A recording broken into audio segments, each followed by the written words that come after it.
Tere taas! Mina olen Heli Künnapas ja sa oled jätkuvalt harjumuste muutmise väljakutsel. Meil on käimas 3. päev, nii et see võiks nagu tähendada, et meil hakkab väljakutse otsa saama ja et töö hakkab tehtud saama. Või mis?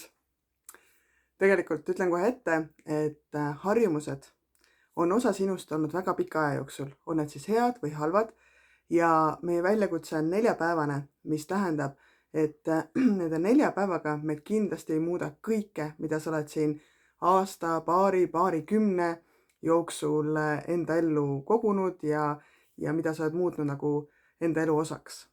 Aga see on algus, mida me teeme praegu ja me saame teha sellest hea alguse, mis toob kaasa suuri muutusi. Nii et ei tasu lootust kaotada ja siiski need mõned päevad võivad väga palju muuta. Tänaseks päevaks oleme rääkinud siis sellest, et mis on üldse harjumuste roll meie elus ja miks on neid nii raske muuta. Ehk seesama, et esiteks nad on nii kaua meiega olnud ja teiseks on see, et me ei näe kohe harjumuste tulemusi. Et kui me teeme väikseid muudatusi ja teeme mingeid väikseid harjumusi, siis kohe ei tule see tulemus. Siis eelmisel korral rääkisime ka süsteemi loomisest. Ehk et kuidas hakata enda ellu nüüd tooma paremaid harjumusi. Ehk siis, et leida igas valdkonnas vähemalt üks eesmärk endale oma eluvaldkondades ja siis mõelda, milliseid harjumusi tuleb teha, et see eesmärk täituks. Ja täna hakkame rääkima siis harjumuste kinnistamisest. Et kuidas teha nii, et need harjumused siis saavad päriselt pikemaajaliseks osaks meie elust. Ma olen väga tänulik kõigile, kes grupis Lugedes rikkaks, Facebooki grupis, on siis oma mõtteid jaganud, oma kogemusi jaganud. See on väga vahva, sest mida rohkem teid on ja mida rohkem te nagu räägite, seda rohkem saame me ka teineteise käest õppida. Üks asi, mis ma kordan üle, palun võtta paber ja pliiats. Veel parem mingi märkmik, vihike, kaustik, mis jääb sulle alles ja palun kirjuta asjad ülesse. Miks see on vajalik? Esiteks on niiviisi raskem endale valetada. Kui sul on asi paberil ees ja kirjas, siis see on olemas ja sa lihtsalt ei saa mõelda, et äkki ma enne mõtlesin teistmoodi või äkki ma mõtlesin midagi muud. See on sul paberil olemas.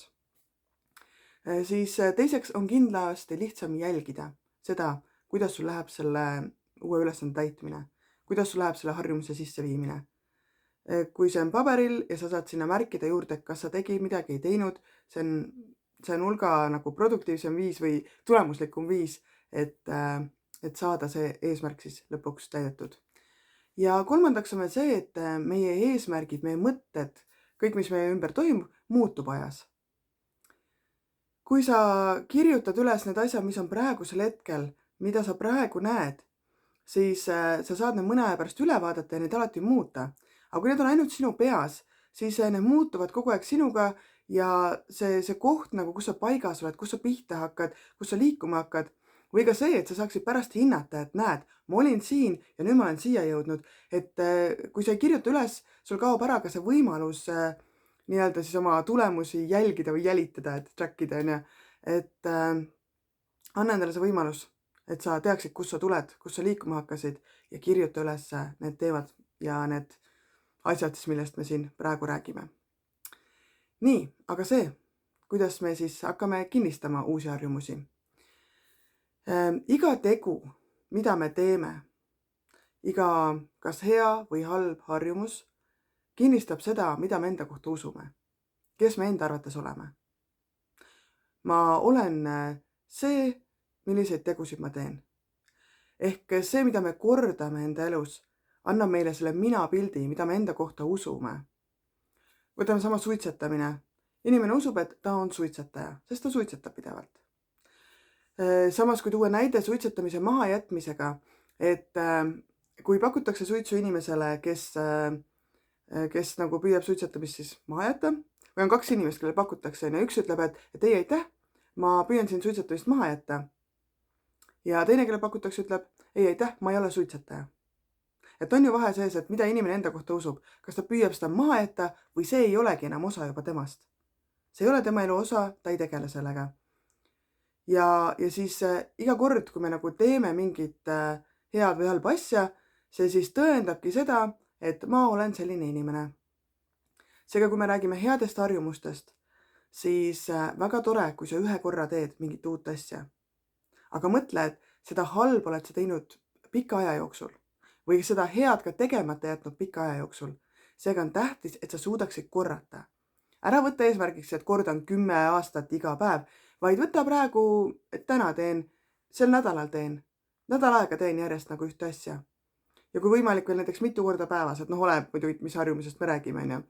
Et kui me räägime sellest, et sa püüad harjutada sisse 8 tundi magad ööpäevas, siis sa ei saa seda väga mitu korda ööpäevas teha, on ju, et sul on tõesti see üks kord, see 8 tundi, magad ära ja siis on nagu kõik.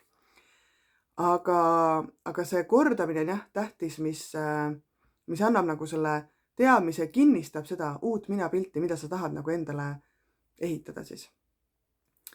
Teiseks on see, et muutus toimub sammhaaval, päevhaaval, pikaldaselt. See tähendab, et sa võid teha nagu ühe radikaalse otsuse, et nii, ma muudan nüüd kõike või ma muudan mingit asja. Aga see üks otsus ei pruugi üldse nii tulemuslik olla, kui see, et sa hakkad väikseid asju jupikaupa muutma. Ja kui sa teed äkiliselt otsuse, võtame see sama suitsetamise vähendamine või suitsetamine, et kui sa võtad otsuse, et nii, täna kõik, tänasest mitte midagi rohkem. Ja, väga tore, see on otsus, sa näed seda tulemust kohe homme, sest homme ilmselt sa ei suitseta. Aga ülehomme, päeva peale seda. Ja samas, kui sa hakkad tegema väikseid muudatusi, et kuidas seda harjumust endalt ära harjutada, siis need väiksed sammud igapäevaselt võivad olla hulga tulemuslikumad. Et näiteks vähendan alustuseks igapäevast suitsetamise kokkust või kordade arvu on ja suitsude arvu, mida ma suitsetan iga päev.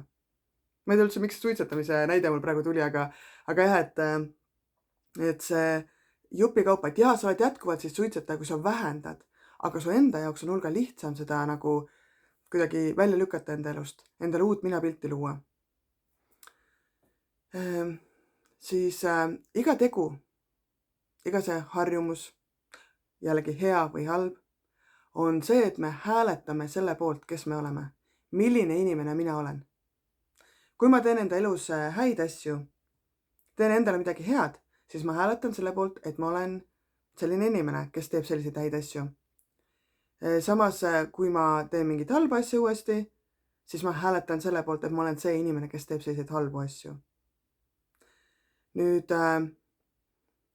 küsimus ei ole selles, et kui ma püüan enda elu parandada, et siis ma pean ainult häid asju tegema ja nii, nüüd võtame sama tervislik eluviis, mida siis mina ka enda elu nagu, ma olen rääkinud, et selle WildFiti programmiga ma olen praegu võtnud uusi harjumusi enda ellu ja siis püüdnud vähendada mitmeid halbu.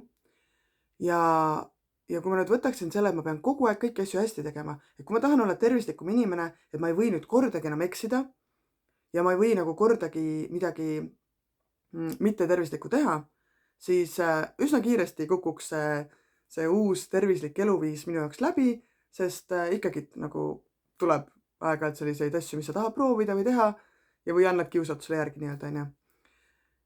Nüüd see hääletamine tähendab seda, et kui ma teen häid asju rohkem kui halbu asju, siis kokkuvõttes enamus on headel asjadel. See ei tähenda, et kui ma teen mõnda halba asja, et siis ma ei saa enam tervisliku eluviisiga inimene olla, vaid see tähendab seda, et jah, ma olen teinud ka halbu harjumusi, mis mu kehale võib-olla ja kogu mu tervisele nii head ei tee, aga neid häid on rohkem, mis tähendab, et üldkokkuvõttes olen ma ikkagi tervislik või tervislikum kui varem. Kui hääletamine on, siis alati on ju see, et mõlemad pooled saavad hääli, aga võitja on ikkagi üks. Keegi on võitja. Nii et enda elus ka ära olendage liiga karm sellega, et ma püüdsin teha hästi ja püüdsin teha midagi uut moodi ja näed, tuli jälle mingi vana asi sisse. Kui ma räägin nüüd veel sellest endasest programmist, see 90 päeva, mis me läbisime, siis minu jaoks üks kõige keerulisem asi oli harjumus, et kui ma kirjutan raamatut, siis ma söön šokolaadi. Ma olen teatavasti kirjanik, mul on ilmunud üle 30 raamatu. Ma olen kirjutanud neid mingi 12 aasta jooksul umbes. Ja see, et šokolaadi tuleb süüa, see on kõik see aeg olnud nagu osa sellest, et ma tean, et see nii käib. Kõik teavad, et nii käib, on ju. Kui sa teed sellist pingelist tööd, siis sa sööd šokolaadi. Ja ma olen seda alati teadnud ja alati nii teinud.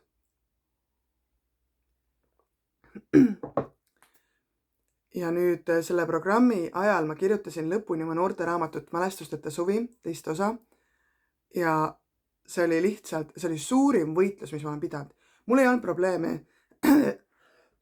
vabandust, mul polnud probleemi oma elust suhkur välja võtta või mingeid muid selliseid suuri muudatusi teha.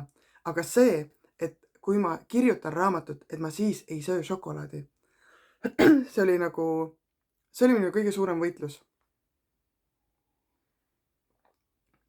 Ja mis selle põhjus ongi see, et see on osa minu elust olnud nii pika aja jooksul. Ja mul ei olnud midagi muud selle asemele panna. Ma ei teadnud, mis asendaks seda, et šokolaad annab ju seda head energiat, häid ideid, mida on vaja raamatu jaoks. Ma pidin hakkama enda jaoks välja töötama uut süsteemi, mis on selle šokolaadi asemel, mida ma siis teen, kui mul on vaja neid häid ideid.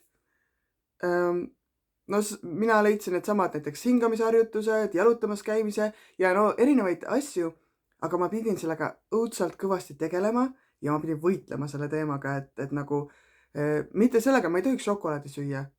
Et nüüd, kui see programm on ka läbi, siis me õpime teistmoodi sööma hooajaliselt, mis tähendab, et on ka mingid ajad, kus tõesti võtangi see šokolaadi, on ilmselt. Pole veel teinud seda, aga ilmselt võtan, on. Aga küsimus on selles, et miks ma võtan?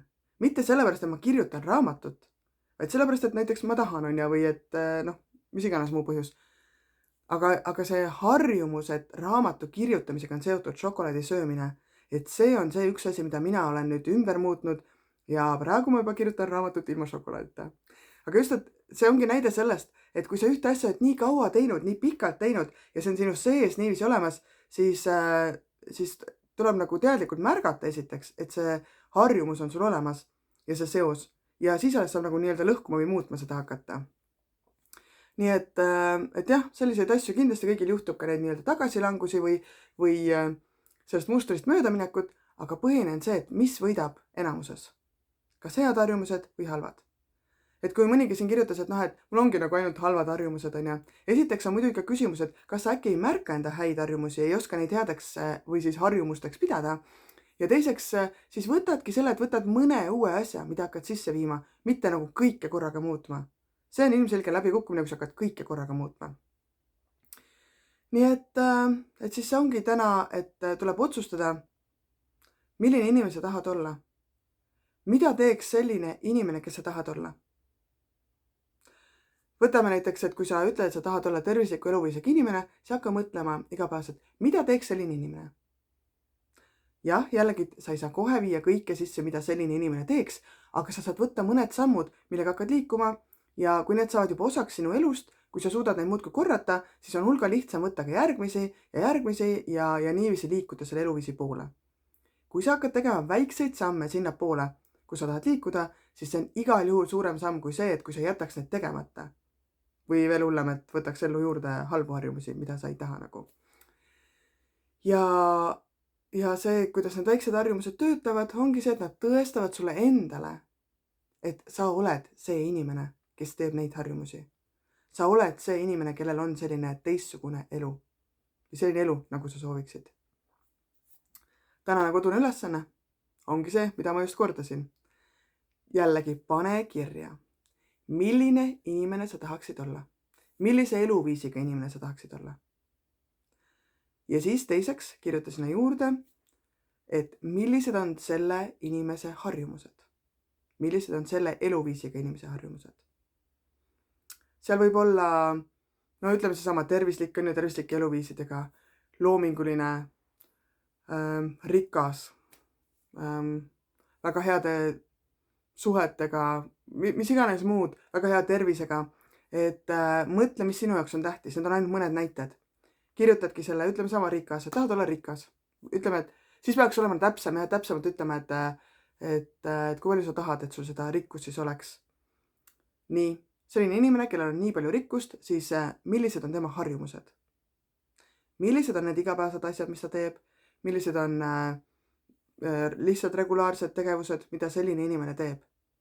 Nii et mõtle see läbi ja pane kirja ja kui sa vähegi julged, siis jaga ka oma neid mõtteid Facebooki grupis lugedes rikkaks.